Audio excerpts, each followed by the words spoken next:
Ұлытау жобасы. Армысыз құрметті көрермен, бұл Open Ұлытау жобасы. Ұлытаудың төрінде, киелі өңірдің дәл ортасында ашық әңгіме құруды мақсат еткен еркін сұхбат алаңы. Бүгінгі қонағымыз айтыскер ақын, ұстаз, ғалым, саясаткер, парламент мәжілісінің депутаты Аманжол Әлтаев. Аманжол аға, қош келдіңіз. Ұлытау төріне қош келдіңіз. Қасиетті киелі Ұлытауға қош келдік. Жаңарқаның Ақтөбегінен түлей ұшқан Қойлыбай ағасымен айтысып жүрген, математик болуды армандаған Көкөбай бала қазір Ұлытауды қалай еске алады? Ұлытау енді ол біздің тарихи жадымыз, ата тарихымыздың алтын тамыры ғой. Жалпы елдің осы үлкен біздің ұлы тарихымызда қазақ халқының осы саяси орталығы болған, рухани орталығы болған, қай жағынан алып қарасаңызда да біздің үлкен ұлтты ұйыстырған қасиетті төріміз. Енді мемлекет басшысының ең алғашқы құрылтайды Ұлытаудан бастауы тегін емес қой. Өйткені өзіңіз білесіз, мына алтын орда дәуірінің бастауы осы Ұлытаудан басталады, жошы ұлысынан басталады. Бір ғана Ұлытаудың өзінде алтын орда дәуірін насихаттайтын 25-тен артық тарихи нысан бар бекітілген. Сондықтан да осы қасиетті біздің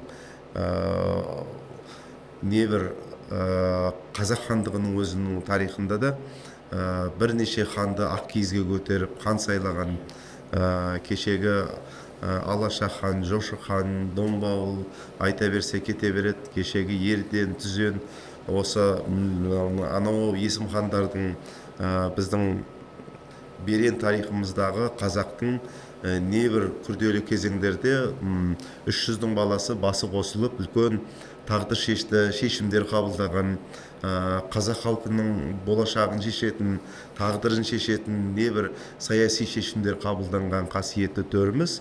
Сондықтан да оны біз бүгінде тарихымызда да, бүгінгі кезеңде де, болашақта да Ұлытаудың рөлі, Ұлытаудың тарихи рөлі, Ұлытаудың қадір қасиеті төмендемейді деп ойлаймын. Керісінше жоғарылай беретін ақиқат. Тек соны біз халықаралық деңгейде, әлемдік деңгейде Ұлытаудың даңқын өзгелермен таныстыра білуіміз керек. Өкінішке қарай, әлем жұртшылығы осы алтын орда дәуірінің басталатын үлкен күрделі кезеңнің астанасы Ұлытау болғандығын біле бермейді. Сонымен бірге енді Шыңғыс хан деген ол әлемдік фигура ғой. Сондықтан Шыңғыс ханның кіндігінен тараған ұрпақтардың ішінен жатқан жері белгілі бірден бір тұлға бол Жошы хан. Ал енді сол Жошы ханның өзінің біздің қазақ жерінде, қазақ даласының алтын қазығы қағылатын кіндігінде, Ұлытаудың төрінде жатқандығын тағы да әлем жұртшылығы толық біле бермейді. Сондықтан алдағы уақытта мен ойлаймын, осы егер біз мына туризм саласында халықаралық деңгейде дұрыс жүйелі жұмыс жүргізе алатын болсақ, біздің Ұлытауға қызығатын, көргісі келетін, келгісі келетін жұртшылық аз болмайды деп ойлаймын. Мысалы үшін осы Түркістан облысы, Түркістан қаласы кейінгі жылдарда туризм қалай жақсы қарқынды дамып келе жатыр. Осы нағыз өнегелі мысал. Сондықтан да осы дәстүрменен, осы үлгі өнегемен біз Ұлытауымызға да туристердің көп келуіне мүмкіндіктер жасауымыз керек. Ол әрине ауызбен айта салғаннан кәдімгі әлем жұртшылығын халықаралық деңгейде туристерді тартуымыз керек деген ол ауызбен айта салу болмай сөз. Бірақ оны жүзеге асыру үшін, нәтижелі іске асыру үшін кешенді түрде біз қарауымыз керек деп ойлаймын. Қарапайым логистикадан бастап, келген туристерге көрсетілетін қызмет, осылардың барлығын реттейтін болсақ, кәдімгі жолдың бойындағы жолаушыларға көрсетілетін қандай халықаралық деңгейде жаңа қалыптасқан қызмет түрлері бар, соның барлығы жолға қойылу керек. Асханалардан бастап, қонақ үйлерден бастап, осының барлығын біз ретке келтірсек, сонда ғана біз Ұлытауды үлкен халықаралық деңгейдегі әлем жұртшылығы қызығып келетін үлкен бір орталыққа айналдыра аламыз. Қарағандыдағы университетке түскенге дейін сіз енді осы Ұлытауда өстіңіз ғой. Сол кезде Ұлытау қандай еді, қазір Ұлытау қандай? Енді 2022 жылы 8 маусымда президенттің жарлығыменен Ұлытау қайтадан дербес жеке облыс болып ашылды. Ұлытау өңірінің қайтадан өсіп өркендеуіне, кеңеюіне үлкен бір мүмкіншілік ашылып отыр деп ойлаймын. Сондықтан да әрине біз кешегі мына жезқазған облыс болмай тұрған кезеңдегі Ұлытау облысы уақытпен бүгінмен салыстырып қараған кезде жылжу бар, бірақ дей тұрғанменен әлі де іске асыратын жұмыс өте көп. Сондықтан да біз мына Түркістан облысы секілді, қазір жақсы серпін алып жатқан Абай облысы секілді Ұлытау облысының да үлкен бір экономикалық тұрғыдан қарыштап жақсы бір дамығандығын қалаймыз. Бірінші кезекте әрине мына экономиканың күре тамыры ол логистика. Сондықтан да біз Ұлытау өңірінің болашақта үлкен 90 жолдың торабындағы әлеуетті дамыған өңірге айналу үшін бірінші кезеңде мына Қызылорда мен Жезқазғанның ортасындағы жол, Жезқазған менен Арқалықтың ортасындағы жол, сосын Жезқазған менен Қарағандының ортасындағы осы тас жолдарды біз жақсы стандартқа сай салып алатын болсақ, бұл біздің Ұлытау облысының экономикалық дамуына үлкен серпіліс беретін болады. Сосын енді бүгінгі күнде Ұлытау облысына әрине бұл бірнеше жылдан бері жаңағы облыс орталығы болмағаннан кейін ол Жезқазған орталығы Жезқазған қаласы ғой. Оның жаңағы инфраструктурасының барлығы әбден тозған.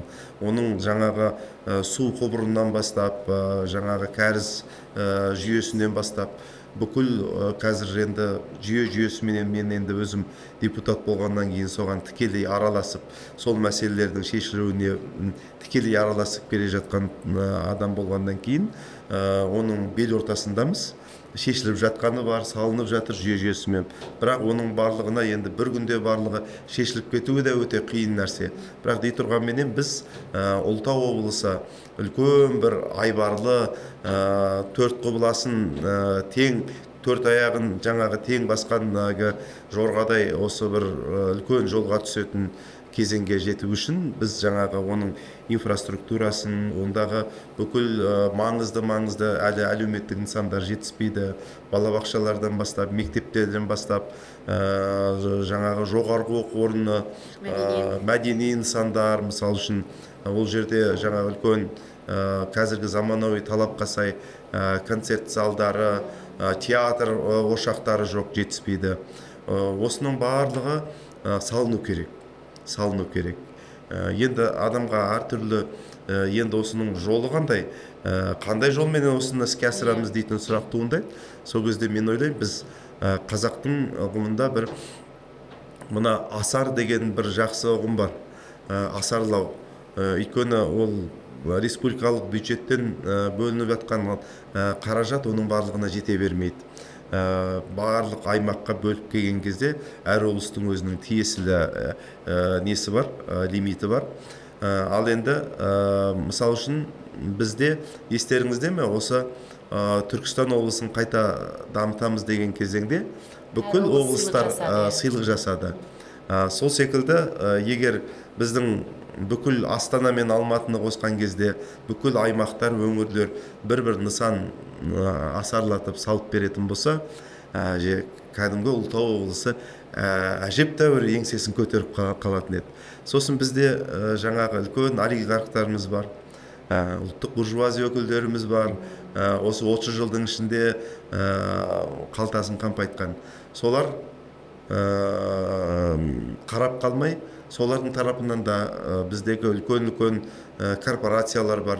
Мысалы үшін Қазақмыс соның негізгі бастаушысы болып, басқа да жеке жаңағы шетелдік инвесторларымыз, өзіміздің отандық жаңағы өндірушілер, осылардың барлығы күш салатын болса, бірігіп кеткен кезде жезқазғанды жайнатып жіберуге болады.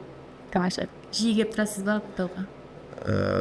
Енді жұмыстың ретіменен жиі бара беруге мүмкіндік туа бермейді, бірақ жұмыс барысында мүмкіндігінше барып тұрамыз, әрине. Менің туған ауылым сол Ұлытауға бара жатқан кезде, Жезқазғанның орталығына бара жатқанда, орта жолда Жаңарқа деген аудан бар. Өз Ұлытау облысы 2 аудан 3 қаладан тұрады ғой, шағын ғана мынадай 5 саусақ секілді. Сол 2 ауданның бірі ол Ұлытау ауданы, екіншісі Жаңарқа ауданы. Мен сол Жаңарқа ауданының іргесіндегі 45 шақырымда Жезқазған Қарағанды трассасының бойындағы Ақтөбек деген кішкентай ғана ауылда туғам. Сол ауылыма барып тұрам.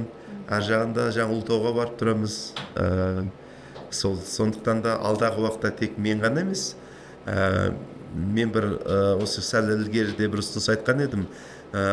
Түркістанды көрдің бе, Ұлытауға бардың ба, Жидебайға жеттің бе деген секілді бір сондай тұтас жалпы бір ұлттық бір акция болатын болса, біздің әрбір балаларымыз, Қазақстанның түкпір-түкпіріндегі балалар, мысалы үшін міндетті түрде Түркістанға апарсақ, Жидебайдағы Абайдың басына апарсақ, Ұлытаудың басына апарсақ, осының барлығы бір жақсы бастама болады ғой. Ауылда қалған бауыр әпкелеріңіз бар ма?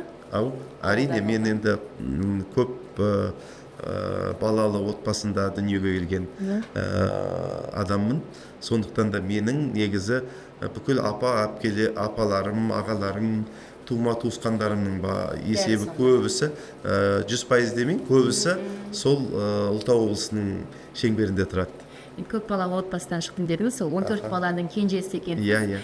Енді кенже бала шығармашылыққа бейім болады дегенде теория бар екен да. Соңғы туылған балалар еркіндік пен тәуекелге бейімділігі жоғары болады дейді ғалымдар. Келісесіз бе? Әрине. Енді қазақтың төл ұғымында, ұлттық санамызда кенже бала дегеннің жалпы отбасындағы оның статусы да, оған қойылатын талап та, оның отбасындағы өсу, жетілу процесі де ерекше ғой. Әгі 8 ұлым бір төбе, ертөстігім бір төбеге, 8 қызым бір төбе, кенжекейім бір төбе деген секілді. Қазақ енді мына бала тәрбиелеу үрдіс дәстүрінде, мысалы үшін кенже балаға ерекше қараған. Кенже баланы басқа балалардан гөрі көбірек еркелетіп, көбірек еркін өседі. Кенже бала барлығына, өзінің аға әпкелеріне ғана барлығына еркелеп өседі. Ата-ананың балаға деген қабағы кенже балаға деген кезде ол енді ерекше болады. Сосын кенже бала ол шаңырақтың иесі деген де ұғым бар. Сондықтан да ертең өсіп ұядағы балапандай барлығы жан-жаққа қанаттанып кеткен кезде ата-ананың қасында шаңырақтың иесі ол кенже бала болу керек деген ұғым. Сондықтан осының барлығын сезініп өстік. Мысалға журналистикада мынандай бір тенденция бар да, 40-тан асқаннан кейін осы мен қашанғы біреудің аузына микрофон тосып, көше кезіп, дала кезіп жүре берем, істесін жастар, мен таза жұмыс істегім келеді деп кеңседе отырғысы келеді, болмаса ары кетсе баспасөз хатшысы болады. Дәл осындай тенденция ақындарда да бар екен. Мен байқадық. Қазір енді айтыста жүрген аға буын өкілдері жоқтың қасы, жастар. Сонда 40-тан асқаннан кейін ақын сонда айтыс менің деңгейім емес дей ме, әлде жастардан жеңілгісі келмей ме, себебі неде осы? Енді бұның негізгі анықтамасы жалпы жан-жақты түсіндіру керек шығар деп ойлаймын. Бұл жерде 40-тан асқаннан кейін айтысу бұл менің деңгейім емес деген ұғым айтыс ақында болмайды. Бұл жерде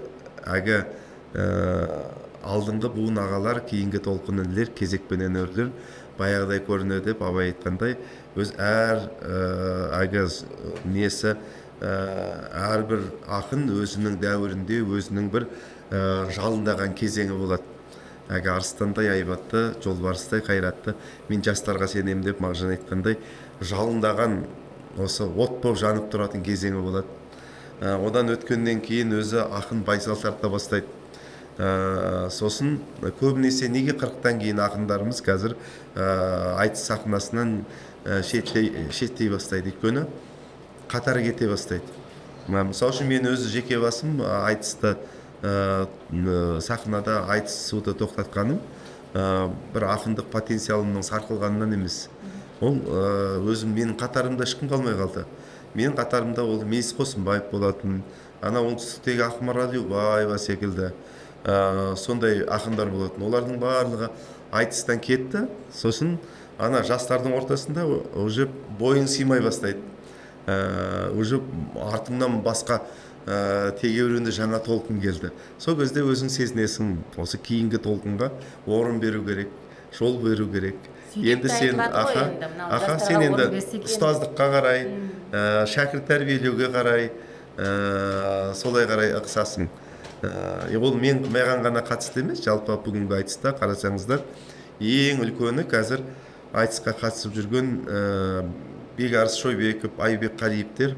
Оның өзі Айбек кеше алтын домбырасын алып, енді мен үлкен айтыспен қоштасам деп кетті.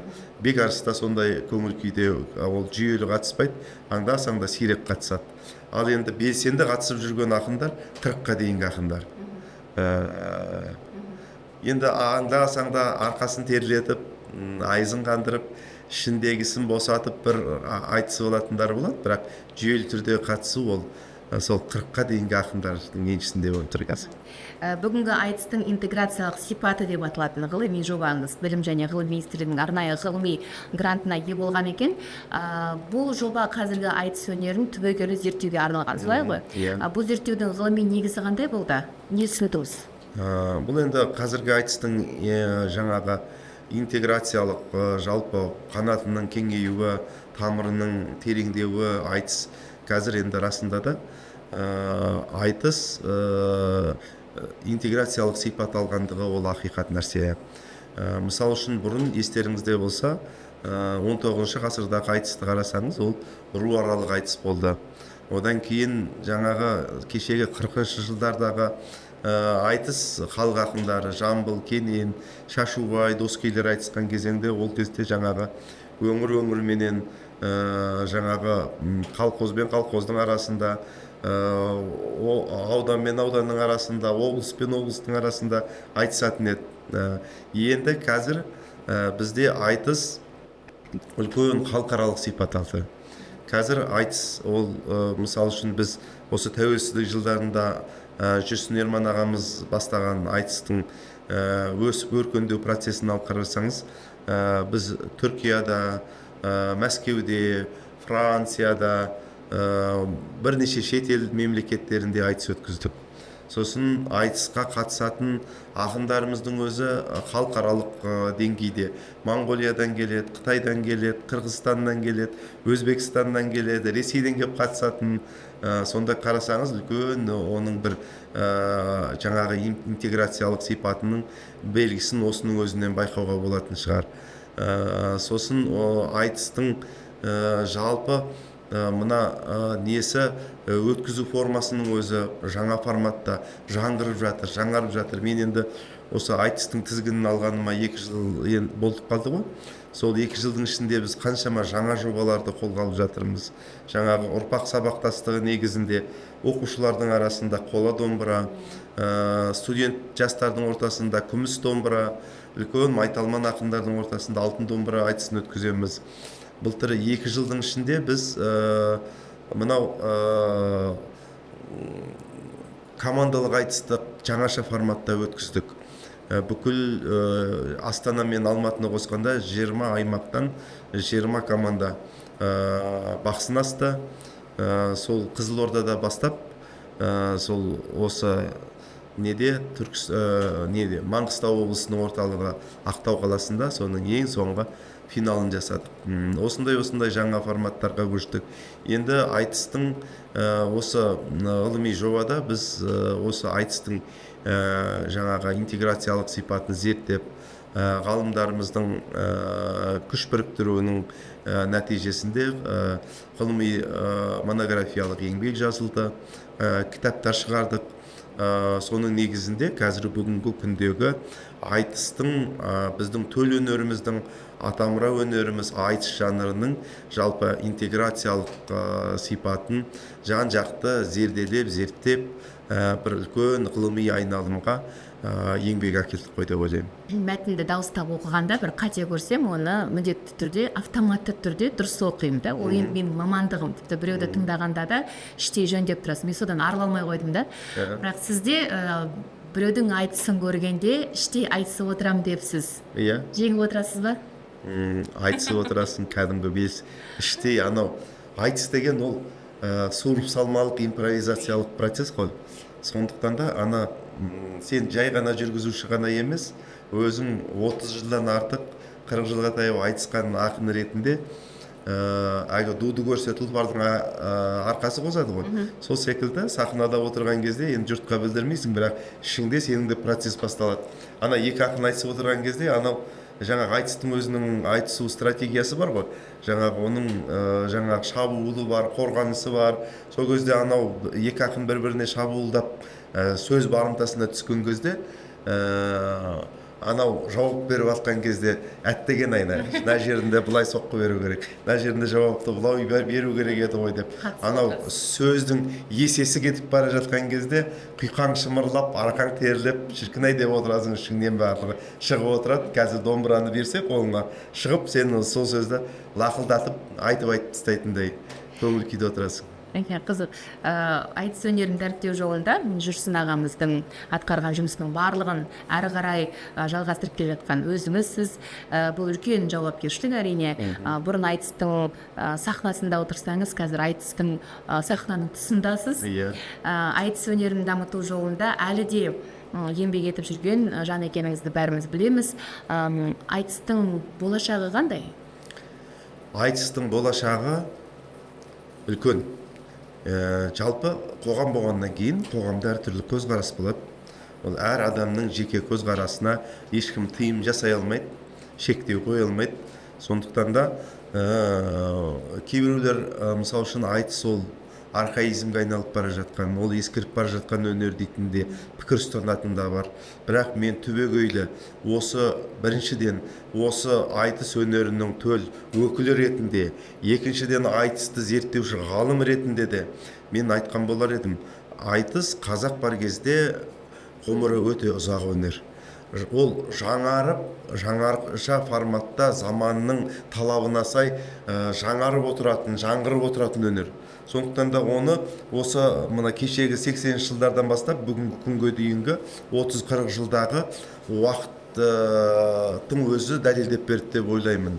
Әйтпесе, мысалы үшін өзіңіз ойлап қараңызшы, кешегі 80-ші жылдары ұзақ үзілістен кейін ақындарымыз шыққан кезде қағаздың бетіне жазып алып, қағазға қарап отырып айтысатын. Енді қазір соны көз алдыңызға елестете аласыз ба, мысалы үшін? Қазір айтыстың дамуы деген өте биік деңгейде дамыды. Сондықтан да ол қазақ бар жерде, ұлт бар жерде, ол айтыстың тыңдаушысы да болады, айтыс ол дами береді. Ол айтыс үзіліп қалады, ертең жаңа цифрлық технология, жасанды интеллектінің дәуірінде айтыс ұмытылып қалады деген ол бекершілік. Сондықтан, мысалы үшін кеше осы таяуда ғана біз қола домбыра оқушылардың республикалық айтысын өткіздік. Сонда әр өңірден сол айтысқа қатысу үшін талап білдірген шәкірттер өте көп болды. Соның ішінен біз 100-ден жүйрігін таңдап алғандай, әр өңірден бір оқушы таңдап алдық. 20 бала келіп бақ сынасты Астанада. Әлеуметтік желіде көрдіңіздер ғой, көрдіңіздер ме? Енді ол балалар деген айтыстың болашағы емес пе? Соны толқынды толқын қуады, толқыннан толқын туады демекші. Біздің артымызда келе жатқан жас толқындар айтысқа деген қызығушылық ол ешқашан өлмейді деп ойлаймын. Осы цифрлық мемлекетке айналамыз. Ол заманның, қоғамның талабы, бірақ осы жасанды интеллекті дәуірінде біз ұлттық мәдениетімізді, төл мәдениетімізді, оның ішінде жаңағы ұлттық өнерімізді, айтысымыз, дәстүрлі ән өнері, жыр өнері, қазақтың күй өнері, осыларды одан сайын дамытуымыз керек. Сонда біз ұлттық болмысымызды сақтай отырып, әлемнің жаңаша бір үлкен жаңа дәуіріне мен мұндалап төл болмысымызбенен бараламыз. Балалар демекші, балалар тақырыбы да өзіңіздің зерттеу жұмысына арқау болған екен. Монографиялық еңбек шықты. Кейін үздік оқытушы ретінде алған грантыңыздың қаражатын сол балалар әдебиеті туралы оқулық пен хрестоматиясын шығаруға жұмсайтын ниетім бар деген екенсіз. Шықты ма, мен таппадым? Әрине шықты. Мен Алла қаласа сізге сыйлайын. Мен балалар әдебиетін зерттеп, содан докторлық қорғаған жаңағы алғашқы ғалыммын. Енді мына менің алдымда балалар фольклорын Матчанов ағамыз зерттеді. Ал енді қазіргі 20 ғасырдағы балалар поэзиясын үлкен кешенді докторлық диссертация деңгейінде жазған мен сол менің еңбегім. Бұл енді қарасаңыз бізде 20 ғасыр бұл қазақ балалар поэзиясының алтын дәуірі деп айтқан болар едім. Кешегі сізбен біздер бала кезімізден уызын дейін өскен, кешегі мұзағаңдар, кешегі ғафекеңдердің, қадыр ағаларымыздың, тұманбай ағаларымыздың балаларға арнап жазған өлеңдері қандай еді, керемет еді ғой. Оның бұла бастауы керек десеңіз, ана жаңағы Кенжехан ағаларымыз зерттеген балалар фольклорында тұр, ауыз әдебиетінде тұр. Сол ауыз әдебиетінің жанрларынан алтын тамыры бастап алып келіп, сосын кейін мына 20 ғасырдың бастауында Сәкен Сейфуллин, Ілияс Жансүгіровтің өлеңдері арқылы жалғасып келіп, мына 40-шы, 50-шы, 60-шы, 70-шы жылдары керемет дамыды. Мына 2000-шы жылға дейін. Сосын бір Аттеген-ай бар. Өкінішке қарай, қазіргі жас ақындар балаларға арнап өлең жазбайды. Осыны мен енді сұхбаттарымда айтып та келе жатырмын. Балалар ақындарының қазіргі жасы 60-тан асып кетті. Олар мысалы ең соңғылары мына Бауыржан Жақып, қымбат Әбілда секілді аға апаларымыз бүкақ кеп тіреліп, ал енді одан бер қарайғы кезеңде таза жоқ деп айтуға болмайды, бар. Бірен саран бар. Қазір енді соны балалар поэзиясын жандандыру мақсатында әртүрлі республикалық байқауларды өткізіп жатыр. Соған бірен саран мен кейде Қазылар алқасының мүшесі ретінде соның комиссияның мүшесі болам. Келіп түседі, жас ақындар бар, сондайға қосылады. Бірақ анау Несіпбек Айтыптардың кезіндегі, солардың өндіртіп жазып жүрген кезіндегі балаларға арналып жазылатын өлеңдердің қарқыны басылып қалды. Алдағы уақытта біздің Құдайға шүкір әлемдік поэзиядағы ең бір әлеуетті поэзия ол біздің қазақтың поэзиясы. Сол өте мықты талантты ақындарымыз бар. Мына балалар прозасына қалам тербейтін қабілетті жастарымыз бар. Соларға бір үлкен қолдау болса, сосын олар жүйелі түрде, мақсатты түрде осы балаларға арнап өлең жазса екен деймін. Бәле көптеген кітап, поэзия, оқулық, монография жазып жатырсыз, ғылыми жобаларыңыз көп, әндердің де авторысыз. Бірақ сіздің ерекшелігіңіз әннің сөзін де, әнін де өзіңіз жазасыз. Музыканы қайдан меңгердіңіз? Мына кім айтатын еді? Ақселеу ағам айтатын еді, егер мен зерттеуші ғалым болмағанда, жазушы болмағанда, егер мен мықты музыкант болатын едім деп. Сол секілді мен өзім сезем, менің бойымда жаңағы музыкант ретінде, композитор ретінде қабілетін осал емес екендігін сезем. Сондықтан енді адамның табиғи бойындағы талантын сыртқа шығару, халыққа үндестіру, жеткізу, ол енді өнер адамы ретінде міндетім ғой. мүмкін осы бір білекті түріп тастап белсенді түрде осыған кір салмай жүремін мынау деп те ойлаймын кейде. Енді қазір саяси қызметте жүрміз, оның алдында ғылыми жұмыстармен болдық.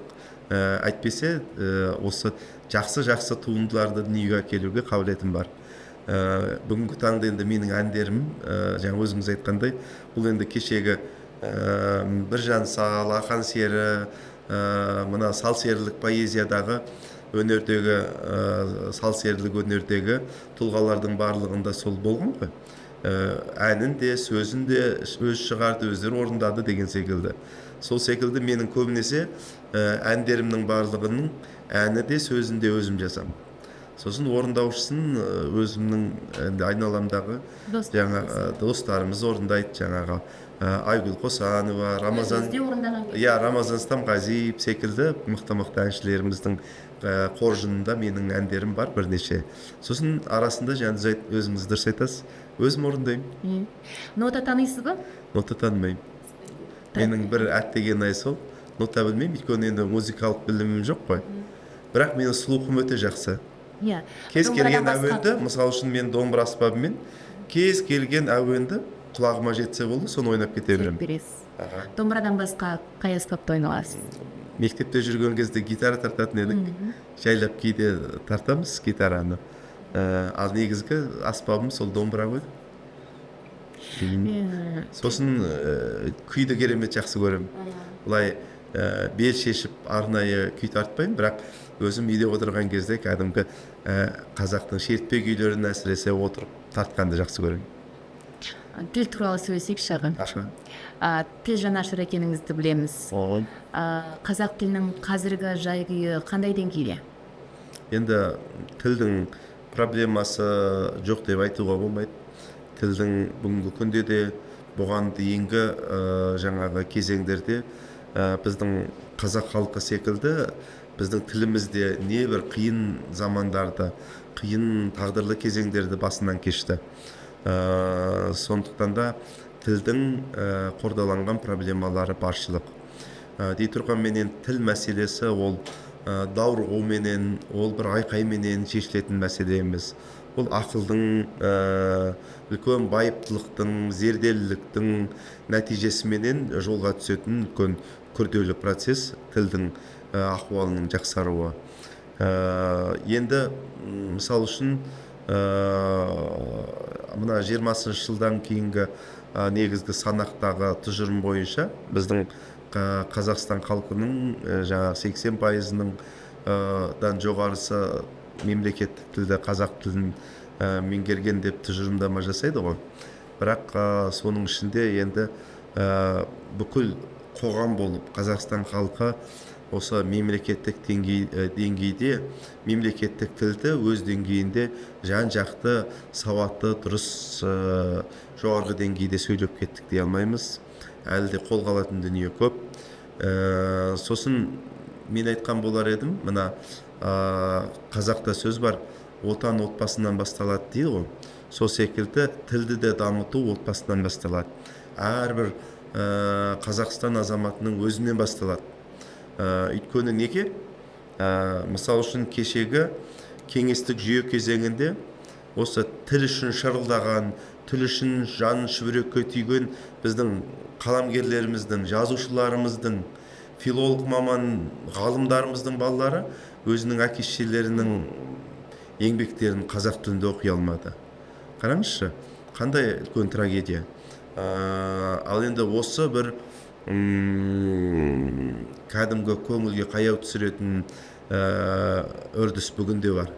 Мысал үшін кейде біз айғайлап трибунада болсын, басқа жерде болсын, тіл дамымай жатыр, неге қазақша сөйлемейміз деп айғайлап келеміз да, үйге келеміз де өз немеремізбен орысша сөйлесеміз.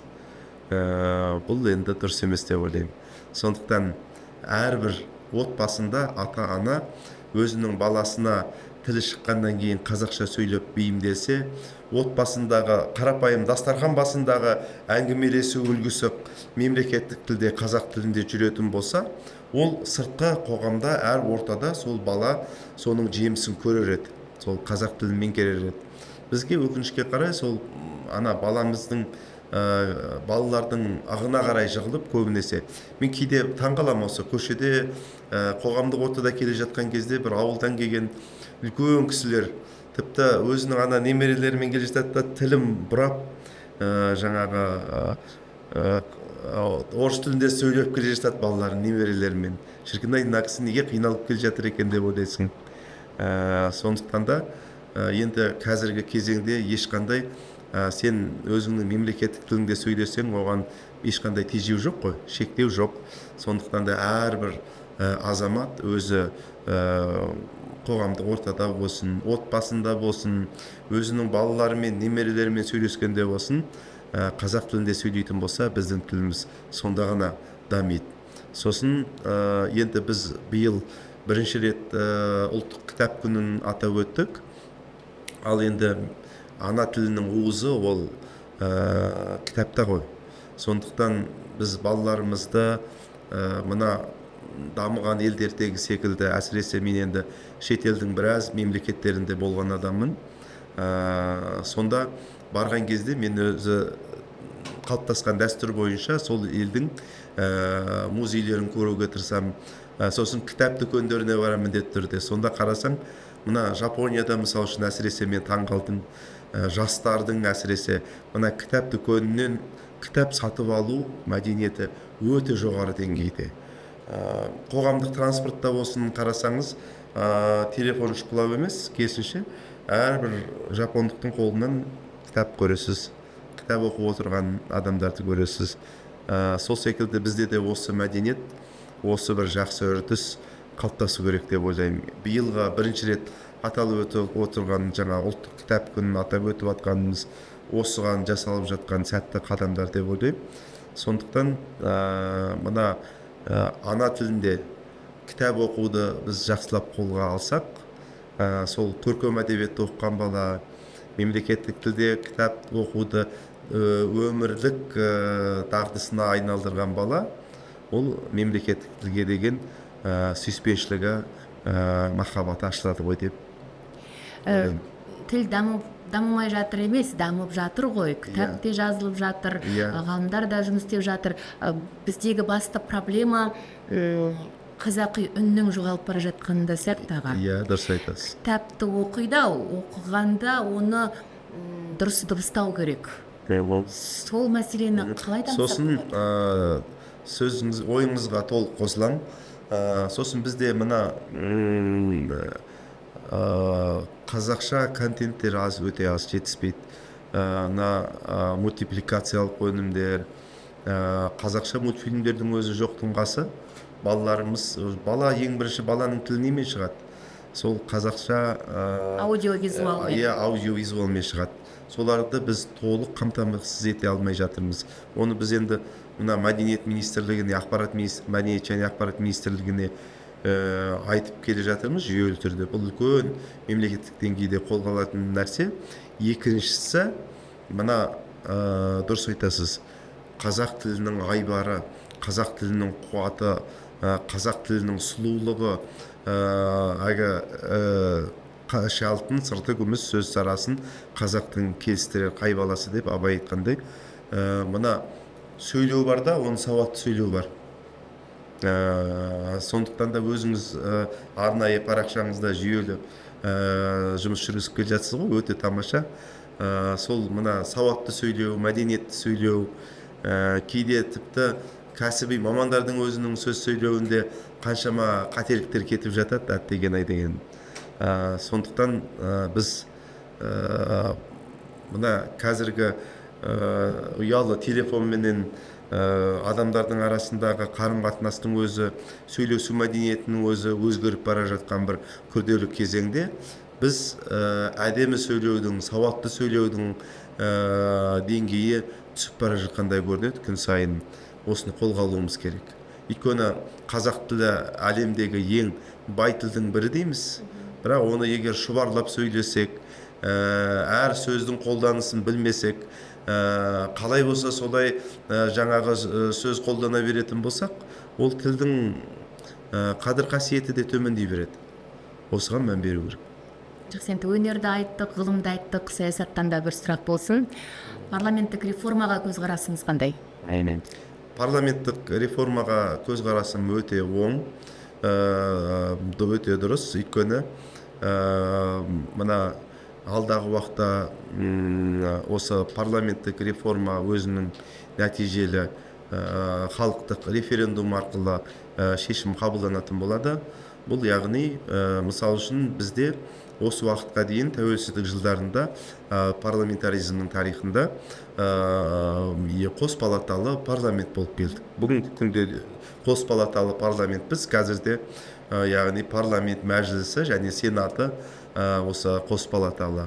Бұл біздің ең алғашқы тәуелсіздік алып жаңағы алғаш қадам басқан кезеңдерімізде бұл керек болды.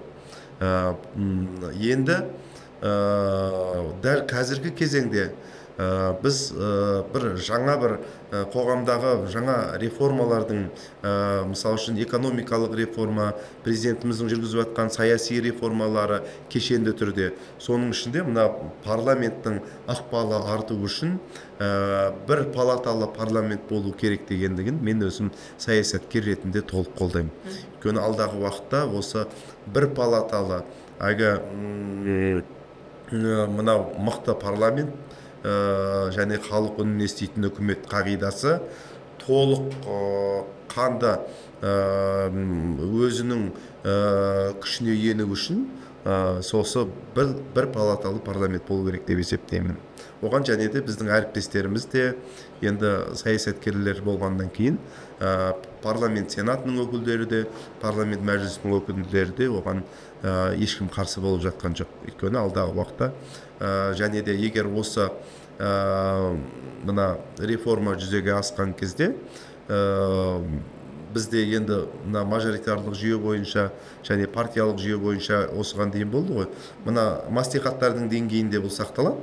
Ал енді парламенттік деңгейінде бұл енді алдағы уақытта бір палаталы парламент болатын болса, партиялардың ықпалы күшейеді. Өйткені үміткерлердің барлығы әрбір партияның құрамында жеке-жеке топқа неге түспейді, додаға. Яғни саяси додаға, саяси алаңда сол әрбір партияның мүшесі болып, сол партияның атынан сынға түсетін болады. Бір палаталы парламентке сайланасыз ба? Енді ол менің жалғыз шешімім емес, партияластарымның, партия басшылығының ортақ шешімі таңдауы болатын болса, бас тартпаймыз әрине. Аманжол аға, алтын уақытыңызды бөліп, Ұлытауға оралып, тұшымды сұхбат бергеніңізге көп рахмет. Сәттілік тілейміз. Енді сіздерге де рахмет. Ұлт ұясы Ұлытау біздің қазақтың қасиетті, қастерлі төрі, Сарыарқаның кіндігіндегі киелі Ұлытаудың осы алдағы уақытта экономикалық дамуы да, саяси салмағы да, тарихи салмағы да, руханият, мәдениет өңіріндегі халықаралық туризм саласындағы салмағы арта берсін деген келеді. Еліміз, жеріміз аман болсын. Рахмет. Құрметті көрермен, Open Ұлытау жобасының кезекті санын осымен тәмам. Келесі эфирде жүздескенше.